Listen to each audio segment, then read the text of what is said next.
The bale bearing uses a double knot raspy knotter system. This knotter is used on a wide variety of balers. The double knot knotter ties 2 knots during each knotter revolution. The first knot is formed as the needles come up into the knotter, and the second knot is formed as the needles retract out of the knotter. The first knot ties off the bundle in the machine, and the second knot starts a new bundle. This is important to know when diagnosing a knotter. The first knot will be found on the front top corner of a bundle, and the second knot will be found on the rear top corner of the bundle. Watching the knotter tie in slow motion, we can explain each sequence during the tying procedure. When the knotter is first engaged, the needles will start traveling forward and up. Immediately after engagement, the twine fingers will rotate forward 90 degrees, and the wiper arms will shift to the right-hand side of the knotter assembly. The knotter continues to rotate, bringing the needles up closer to the knotter.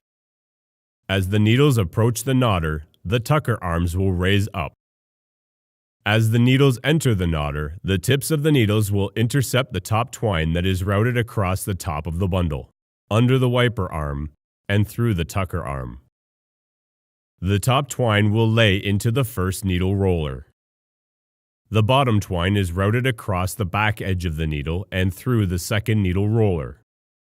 As the needle advances into the knotter, both twines will lay across the top of the billhook. As the needle continues to advance, the twine finger starts to rotate back. As the needle passes over the twine disc, both twines will lay into the opening of the twine disc.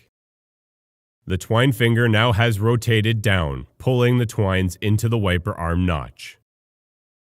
The twine disc now starts to rotate. As the twine disc rotates, the billhook starts to spin.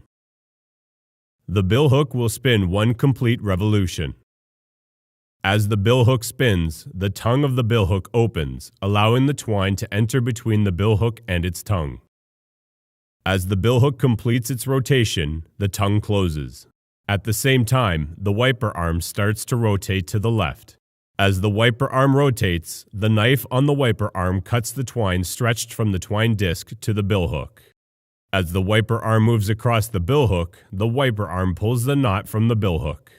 As the wiper arm pulls the knot from the billhook pinches the tails of the knot, forming the first knot. With the first knot complete, this process is repeated to form the second knot.